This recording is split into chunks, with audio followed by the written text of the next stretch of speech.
name and shame tack adopted by our president has both a plus and a minus. No?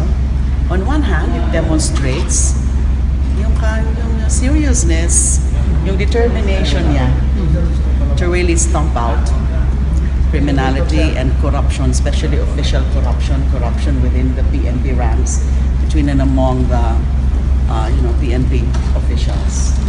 So that's the plus.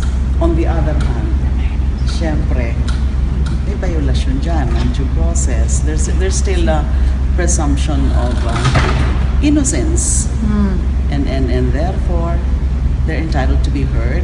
They should not be subjected to trial by publicity. I told you, wag mo akong look at your own back. There is a more serious crime being committed every day. Yung lumalabas ng preso nag-hold up, nagkikidnap, tapos bumabalik dyan sa munting lupa. Yung mayayaman na lumalabas dyan, binabayaran. Ngayon, magtanong ako, kasali ka ba doon sa pera? Bakit nakakalabas at nakakapasok? Bakit nakakapasok yung mga babae? Bakit nakakapasok yung magagandang pagkain? Bakit nakakapasok yung baril? Bakit sila nakakaluto ng shabu dyan? You answer for that to the nation. Huwag mong sabihin na pa-read ko lang. No. Iyong bureau yan. Nandoon ako sa Mindoro, lumabas yung sablayan. Ang iyong penal colony guard, nagbibenta ng shabu, kasali yung preso sa labas. What do you think is happening to this country? I'm the only local official openly talking against drugs. You have the goal to just say now, pinapatay ko yung mga kriminal. Anong ginawa mo sa mga kriminal dito sa Pilipinas? Answer me. Ikaw, abogado ka. You arrested President Arroyo without a warrant of arrest, without a whole departure order. Short of just you kidnap the person, then you filed a case. But that cannot erase the fact that at the time you committed a very serious crime of arresting a person without legal grounds. Korte lang ang makapag-aresto eh. You never showed a warrant of arrest. You never showed a whole departure order. Pilipino tayo. Akala ko ba you're talking about democracy? You must account for the sins in public because you're running for senator. And I will go personal sa iyo, sa buhay mo. Sangkot sa droga. Hindi na po nakakagulat yan. Although ang nakakagulat lang para sa akin, isa sa unang sabak pa lang, sa unang yugto pa lang ng administrasyon, ganyan nakadami ang mga namamatay. In fact, even before June 30, kasi kung susundan natin yung so-called kill list ng PDI, as of July 7, 72 na kaagad. At least the documented ones. We don't know, baka there are others na hindi pa masyado na nabalita. But before that, or right after elections, nung May 10 onwards, ay nagsimula na rin yan eh. You know, dun sa post-transition period. Kasi syempre nagpapakitang gilas naman syempre ang kapulisan na Hindi pa sinusunod umuupo. nila. Hindi pa talaga formal na Pangulo. Umuupo. Yun lang ang parang nakakagulat. Pero yung young phenomenon na yan, I would call it phenomenon na naman, na ganyan, halos araw-araw, or araw-araw talaga, may mga namamatay bilang bahagi nitong very, very fierce and strong anti-drug campaign of this administration. Okay, pero, I mean, yun naman ang kampanya niya. Nahalal siya based on that campaign. So may mandate na to go after drug suspects. Yes, may mandate. Wala po tayong problema doon. Hindi ko po kini-question yun. Nakikiisa po ako doon. I fully support the campaign against drugs, against criminality. Ang gusto ko lang makita, ang gusto ko lang masiyasat ng husto ay yung pamamaraan ng pagsasagawa ng kampanya na yan. All along, tayong mga mamamayan thought that we are being protected by the police primarily. Masakit pakinggan kasi ginastusan mo na, binabayaran mo yung pag-aaral niya, lahat ng uniforme, pati medyas niya, pati sapatos, gastos mo. Tapos you commit. By any language, it is really treason. And I'd like to name publicly General Marcelo Garbo. He was a protector of the drug syndicates in this country. General Vicente Luot, who is now the mayor of Cebu, in one of the municipalities of Cebu. General Diaz, the former regional director of Region 11. General Pagdilao, former regional director in CRDO. General Tinio, former QCPD director. As this time, I order them relieved from their assignments and report to the Director General. I would like to talk to them, but certainly I would expect the Police Commission to do their thing. Imbestigahan ninyo ito at huwag ninyo akong bigyan ng saraswela na ano. Hanapin ninyo ang totoo. Kasi overnight I was really trying to figure out. I do not necessarily humiliate people.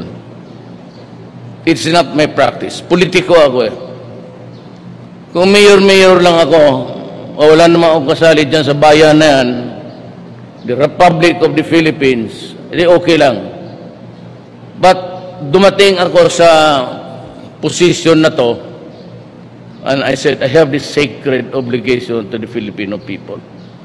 By my oath of office, I have to tell you the truth. And the truth for the moment is, ito after so many validations, even when I was still mayor of Davao City, lumalabas na itong mga pangalan na to.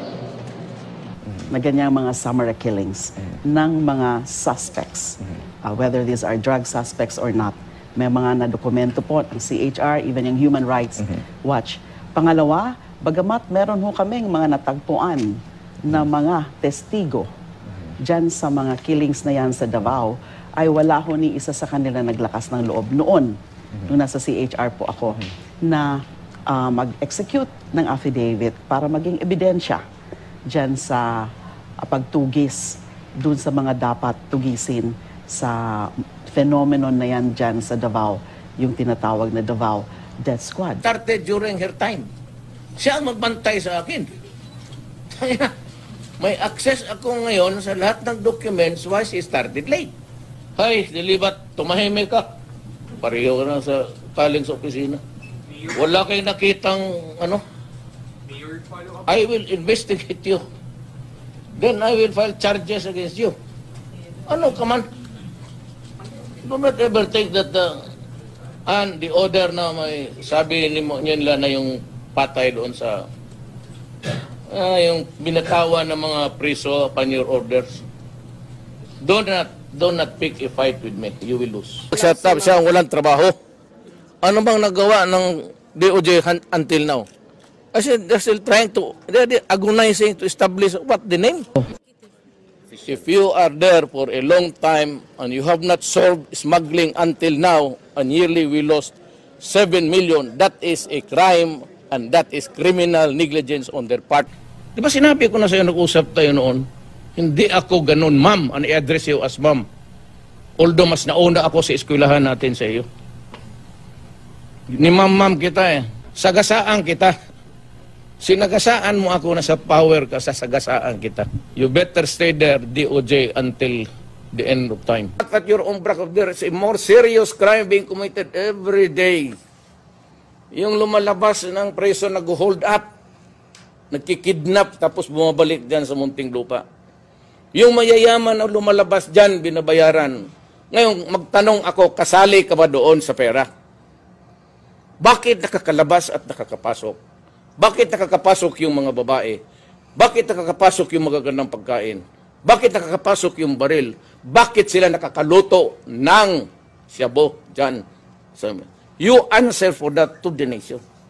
Ayaw ko simula ngayon sa lahat na may bababa dito na smuggled goods. Sabi ko, pagbabarilin ko kayo. Kabugahan ng gulong. Ang bugok. Dili sapat ang sweldo. Yan to para kang dilema. Di ba? Yan hinari ang buong. Listen, ma'am.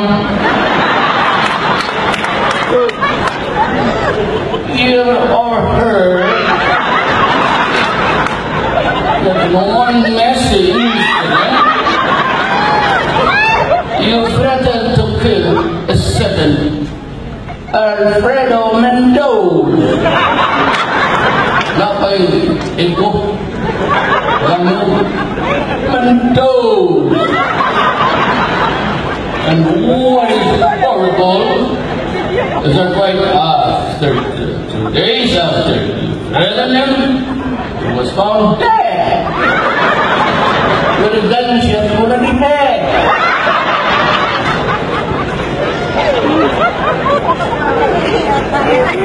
What can you say about that? Well, yes. Ampun.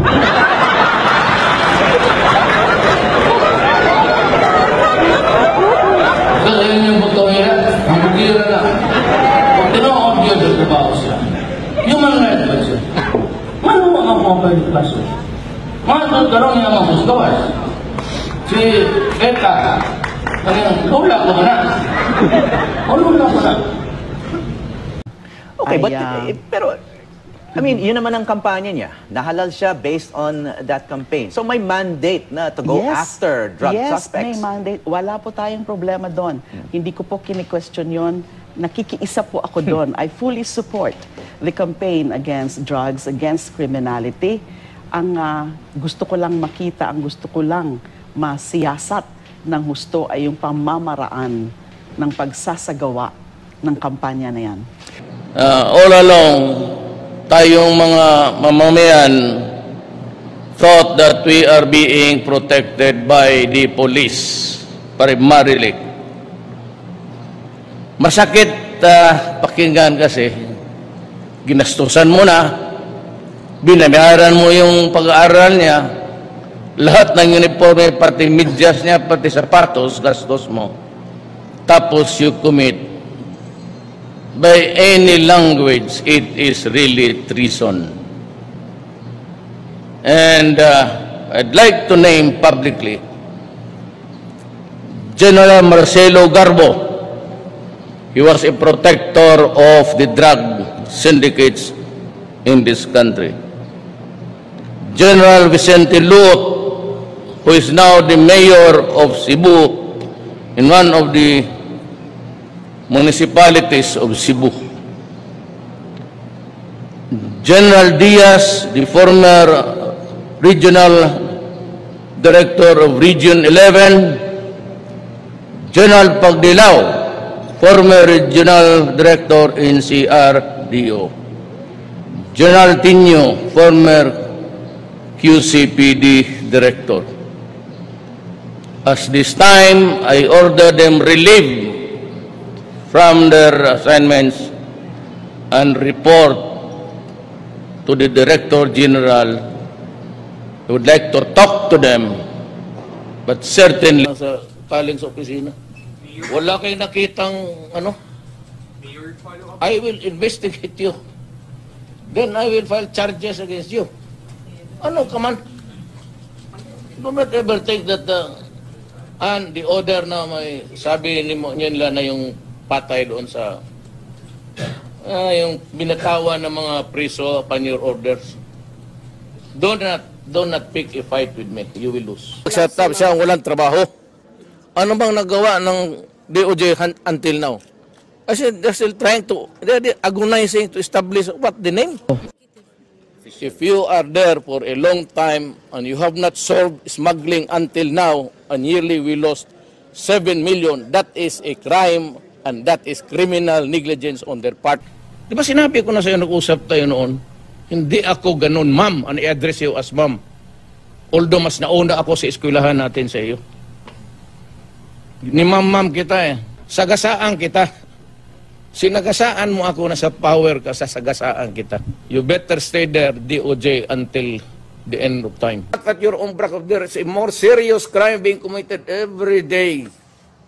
Yung lumalabas ng preso nag-hold up, nagkikidnap, tapos bumabalik dyan sa munting lupa. Yung mayayaman na lumalabas dyan, binabayaran. Ngayon, magtanong ako, kasali ka ba doon sa pera? Bakit nakakalabas at nakakapasok? Bakit nakakapasok yung mga babae? Bakit nakakapasok yung magagandang pagkain? Bakit nakakapasok yung baril? Bakit sila nakakaluto ng shabu dyan? You answer for that to the nation. Ayaw ko, simula ngayon sa lahat, na may bababa dito na smuggled goods. Sabi ko, pagbabarilin ko kayo. Kabugahan ng gulong. Ang bugok. Dili sapat ang gulong. Yan to.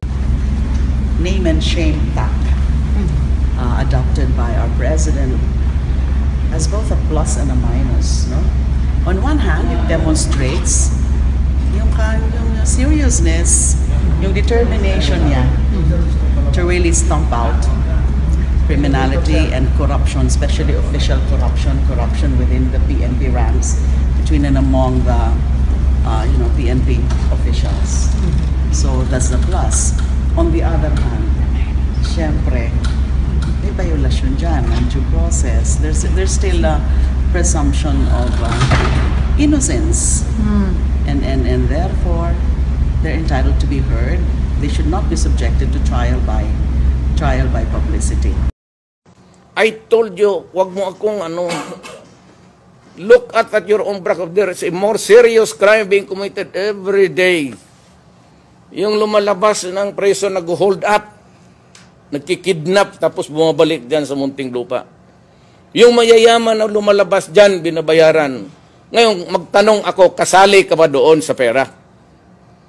Bakit nakakalabas at nakakapasok? Bakit nakakapasok yung mga babae? Bakit nakakapasok yung magagandang pagkain? Bakit nakakapasok yung baril? Bakit sila nakakaluto ng shabu dyan? You answer for that to the nation. Huwag mong sabihin na pa-read ko lang. No. Iyong bureau yan. Nandoon ako sa Mindoro, lumabas yung sablayan. Ang iyong penal colony guard, nagbibenta ng shabu, kasali yung preso sa labas. What do you think is happening to this country? I'm the only local official openly talking against drugs. You have the goal to just say now, pinapatay ko yung mga kriminal. Anong ginawa mo sa mga kriminal dito sa Pilipinas? Answer me. I would expect the police commission to do their thing. Imbestigahan ninyo ito at huwag ninyo akong bigyan ng saraswela na hanapin ninyo ang totoo, kasi overnight I was really trying to figure out. I do not necessarily humiliate people. It's not my practice. Politiko ako eh. Kung mayor lang ako, wala naman akong kasali dyan sa bayan na yan, the Republic of the Philippines, edi okay lang. But dumating ako sa position na to, and I said, I have this sacred obligation to the Filipino people. By my oath of office, I have to tell you the truth. And the truth for the moment is, Tomato, after so many validations, even when I was still mayor of Davao City, lumalabas na itong mga pangalan na to. na ganyang mga summary killings ng mga suspects, whether these are drug suspects or not. May mga nadokumento po ang CHR, even yung Human Rights Watch.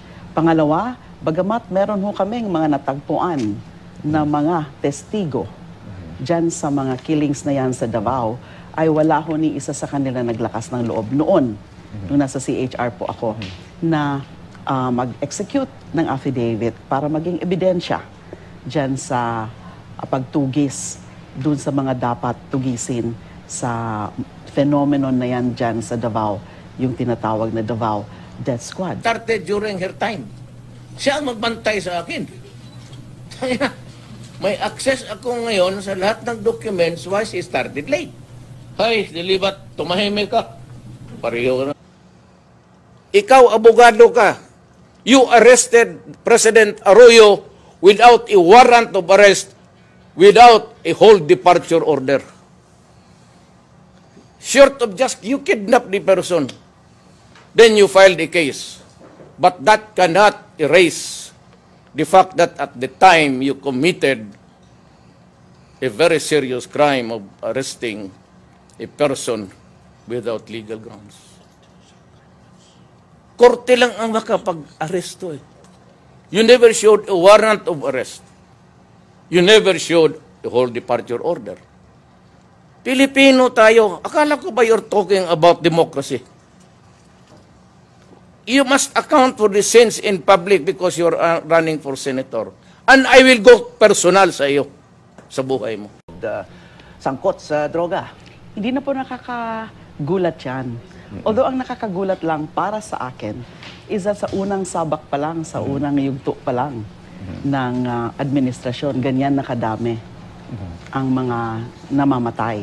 In fact, even before June 30, kasi kung susundan natin yung so-called kill list ng PDI, as of July 7, 72 na kaagad. At least the documented ones. We don't know, baka there are others na hindi pa masyado na nabalita. But before that, or right after elections, nung May 10 onwards, ay nagsimula na rin yan eh. You know, dun sa post-transition period.